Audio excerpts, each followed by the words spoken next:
নমস্কার, কেমন আছেন সবাই? আশা করি সবাই ভীষণ ভালো আছেন। তো চলুন আজকে একটা চিকেন দিয়ে একটা ভালো রেসিপি করা যাক।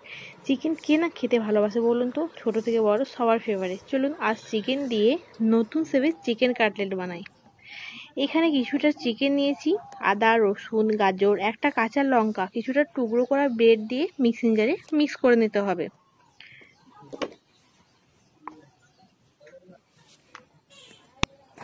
মিক্স করা হয়ে গেলেই হাতে একটু তেল লাগিয়ে যে কোনো শেপ করে নিতে পারেন। আমি আমার পছন্দ মতো শেপ করে নিয়েছি। এই কাটলেটটা আপনারা ছোট থেকে বড় সবাই খেতে পারবেন। সত্যি বলতে অসাধারণ খেতে হয়, বিশেষ করে ইভিনিং স্ন্যাক্সে সবার ভাজাভুজি খেতে ইচ্ছা করে। তো আপনারা যদি এই কাটলেট রেসিপিটা ট্রাই করতে পারেন খুবই ভালো হবে। তো দেখুন আমি সব কাটলেটটা রেডি করে নিয়েছি। এরপর আমি গরম তেলে ভেজে নিলে আমাদের রেডি হয়ে যাবে।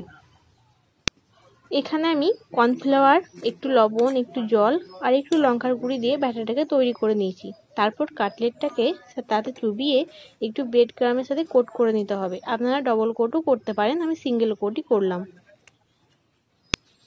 এরপর আমি গরম তেলে এক এক করে সব কাটলেটগুলো ভালো করে ভেজে নেব।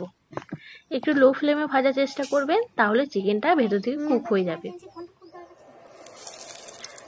তো এক এক করে আমি তেলের মধ্যে দিয়ে দেবো।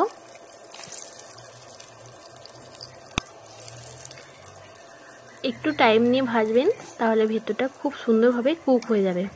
একটু এপিট ওপিট করে ভালো করে ভেজে নিতে হবে। এই শেপটা কিন্তু মন্দ লাগছে না বলুন, আপনারাও অবশ্যই এই শেপটা ট্রাই করবেন।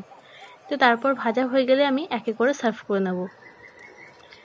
তো সয়া সস দিয়ে আমি সার্ভ করলাম, আপনারা যে কোনো সস দিয়ে খেতে পারেন। তো ভেতর থেকে খুব সুন্দর কুক হয়েছিল আর খেতেও অসাধারণ হয়েছিল।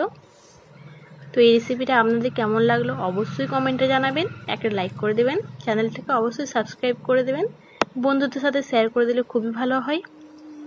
তো সবাই ভালো থাকবেন, সুস্থ থাকবেন, আর আমার নতুন নতুন ভিডিও দেখার জন্য অবশ্যই আমার চ্যানেলটাকে ফলো করে রাখবেন।